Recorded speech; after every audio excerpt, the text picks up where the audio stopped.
If there's one thing that you can count on, it's that wizardry-inspired games will play like wizardry. I mean, they say imitation is the most sincere form of flattery, and if that adage is true, then wizardry is the most sincerely flattered game in existence. Spitting out my gum. Whether you're playing something old school like Eye of the Beholder or something more new school like Mary Skelter, wizardry-inspired dungeon crawlers might as well be the exact same game with just a fresh coat of paint. And that's fine. Wizardry is one of those games that they got right from game one. One fun take on the wizardry formula is wizardry, but what if cute anime characters? And that What If is the Class of Heroes series developed by Zero Div. A fun take on the wizardry formula, but instead of grim dark heroes in a grim dank cave, it's cute anime characters in a cute school setting. But despite the cute facelift, Class of Heroes is just as astonishingly brutal as any other wizardry-inspired game. You are going to fight huge nasty swarms of monsters, you are going to get lost, you are going to die from traps, even though your thief is super high level. So today we are having an in-depth look at Class of Heroes and a brief look at Class of Heroes 2, which have both just been re-released on Steam, PS5, and Switch. Big thanks to PQube for the Steam review codes. I was a big fan of the first Class of Heroes on the PSP 5,000 years ago, and I missed Class of Heroes 2, so I am super stoked to sit down and play both of these re-releases. So, my name is Richard for RPG Fortress, and I hope you are ready to get schooled wizardry style, baby!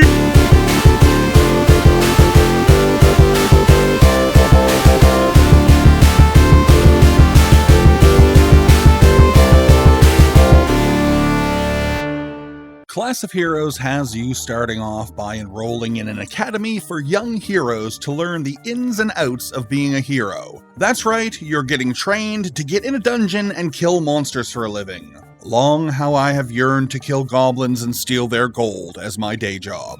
After some brief dialogue with the faculty, you will be able to create your team. Now, there are some default characters, and some of them are level 2, but what's the fun in using pre-made characters when you can make your own? So, strip the pre-made team, steal their gold, and expel them. Now comes my favorite part in any wizardry-style game, creating your team. Class of Heroes 1 and 2 both have loads of races and classes that you can choose from to make some truly wild parties. The combinations that you can create are really out of this world. For races, you have humans, elves, dwarves, which are little dog guys, gnomes, hobbits, halflings, kulas, fairies, felpers, which are cat people, bahamoons, which are dragon people, diabolososes, which are demon people, and celestias, which are angel people. They all have their own little stat quirks, and some of them have special attacks, like the bahamoons have a pretty decent breath attack. And for classes, you have fighter,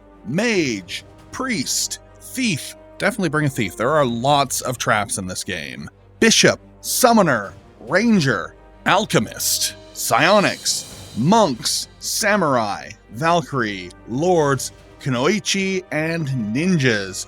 Wow, that's a lot of classes. And with all of the different races, like I said, your party is going to be unique just about every single time. But always bring a thief. Definitely always bring a thief. One of my favorite quality of life additions to these two games is that rerolling your stats is very easy. One of the things that makes wizardry-style games unique is that you have your default race stats, but you also have a random number assigned to you that you can split into whatever stats you want, and then depending on what stats you have access to classes that fit with those stats. A lot of these games will involve you rolling a character many times until you get a fat bonus stat pool. Most characters rolled will end up with like 6 or 8 bonus points, but this low pool of bonus points will only really give you access to fighter and priest. They're both decent classes, but you can definitely do better. Some classes like Lord, Samurai, or Ninja require upwards of 30 plus bonus points to gain access to, so you're gonna want to reroll until you get a higher stat pool, which will give you access to more classes. Some of these old games make rerolling characters very time consuming, but both of the Class of Heroes titles allows you to essentially just back out of the character being rolled and re-enter almost instantaneously. This makes character creation a lot faster. There is no excuse not to have basically an entire team with super boosted stats. And the game is still going to steamroll you if you're not fully prepared for what lies ahead. After spending some time putting together your team, you can then explore town and dungeon at your leisure. These types of dungeon crawlers are pretty open-ended, even though getting to the end state is pretty linear. You're going to be spending almost all of your time in dungeons killing monsters for quests, for leveling up, for exploration, and to push forward the quote-unquote plot.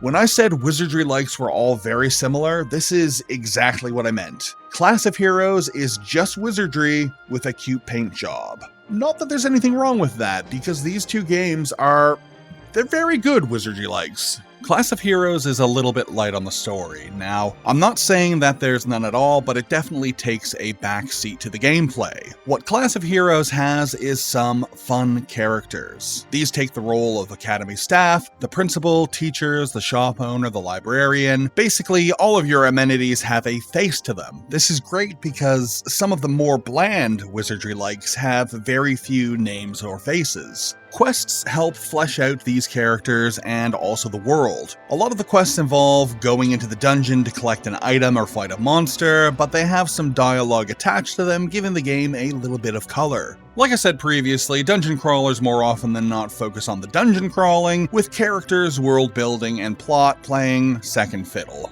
Just to wrap up the town stuff, you can buy and sell gear, identify items you find in the dungeons, roll new characters, and craft items. There's a lot to see and do in these games, and going back to town to identify items and craft new ones is great fun, provided you have the money to keep up. Not surprisingly, the dungeons are going to be where you spend most of your time. A lot of wizardry likes have one singular, very long dungeon, but Class of Heroes has a load of smaller dungeons, making up a, for lack of a better term, dungeon world. If you descend a dungeon far enough, you enter into an underground passageway system that can be used to advance to other dungeons, outposts, and towns. The downside is that you can get easily lost. The game does have a pretty decent mapping system, and it's very handy. You just need to keep on top of it. You have this tiny little on-screen map and a larger, more interesting map you can access by pressing the assigned button, but if you don't have a map for the area, you're gonna have to use a mage's mapper spell to conjure a magical map that lasts a good 10 minutes. It's really handy. But you're gonna want to start each dungeon journey by going to town and seeing if you can buy a map. If not, you'll have to find one in the dungeon on your way. But yeah, the Mage's Mapper spell is really quite handy. It's a great quality of life sort of thing. Because let me tell you, I've also been recently playing the remake of Wizardry Proving Grounds of the Mad Overlord, and that game's lack of any mapping buries me every single time. Combat is frequent, but it's also fast and snappy, so that's fine. You've got your 3 frontline melee units and your 3 back row units who need ranged weapons or spells. You can craft weapons to have elemental properties to deal better damage with elemental enemies. You also have these mega big screen clearing party attacks that are really good for bosses. That being said, I found that after about 20 hours of watching the combat unfold constantly, I was very happy to learn that if you hold down the right trigger, it will fast forward through battles, making things a little bit more manageable because you're going to be spending hours and hours in these dungeons. Crafting is also a lot of fun, but it's really way too expensive. As you explore and kill monsters, you will find loads of crafting materials. Broken swords, busted axes, smashed bows. You also get other various odds and ends like stones, wires, ropes, etc. Each character has their own decent-sized inventory, but you also have a huge bag for group items. And back at the academy, you have an absolutely massive space for gathered items. The problem with crafting is that even if you have the mats, you still need to buy the recipe. And then when you actually craft the item, there's a gold fee as well. So while crafting items isn't as expensive as buying the items outright, it's still pretty expensive, plus there's a lot of faffing about to get there. Speaking of faffing about, traveling from academy to academy is what I call a supreme ball ache. In order to move from academy to academy, basically town to town, you have to enter a local dungeon and then descend far enough to reach the sprawling underground labyrinth that connects to the next town. So if you don't want to be constantly traveling underground just to move town to town, you do have fast travel, but the real fast travel doesn't actually open up until the post-game. Until then, you can buy Wyvern tickets to fly from town to town, but they cost a whopping 10,000 gold each. Now, to put that into perspective, I am 60-some hours into the game, and I have about 24,000 gold. So if you forget an item or quest in an academy and you move on to the next, you will be grinding through 4 or 5 levels of dungeon and labyrinth just to get back. The game's graphics are fine. Keep in mind that it was initially a PSP game. Everything is serviceable, there are bright colors, fun designs, I can't really complain too much. The art in the first game is a little bit amateurish, but by the time you roll into the second game, the art style picks up quite a bit. Dungeon variety is nice, and while the graphics are a little bit plain, the actual layouts of the dungeons are mostly really good. There are loads of terrain types, traps, hidden areas, secrets, and there are puzzles just about everywhere. The game's music is also fine. It's not incredible, but it gets the job done. But I do want to draw attention to Class of Hero 2's dungeon menu theme. Okay, so I'm going to go on a weird rant here. I can't play you the audio clips because it's YouTube, but this menu music is the same melody as the main theme for 1979's Phantasm, which was borrowed by the death metal band Entombed for the bridge of their 1990 song, Left Hand Path. So, was the melody borrowed from Phantasm, or was it borrowed from Left Hand Path? I don't know, and I wish I had the answers because I love Phantasm and I love Left Hand Path. I just really wonder if it was borrowed from the movie or borrowed from the song. Okay, nerdy music rant over.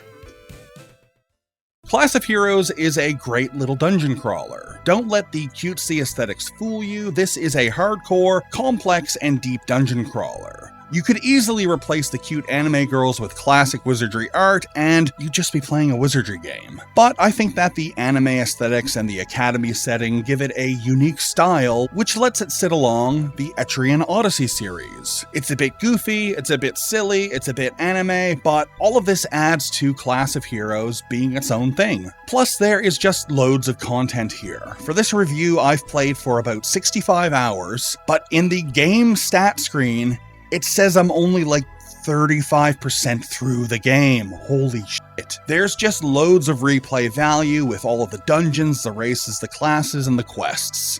When it comes to wizardry-style dungeon crawlers, Class of Heroes is truly head of the class. Hi, thanks for watching my little video. What is your favorite dungeon crawler? Please let me know in the comments below. Let's have a little bit of a discussion about these dungeon crawling role-playing games. Also, please like the video, subscribe to the channel, join us on Discord, and if you have $1, check out our Patreon. Thank you to our patrons, Aaron and Vexy, and thank you to PQube for the codes. For RPG Fortress, I'm Richard. See you next time, and do not forget to hug a cat. Goodbye.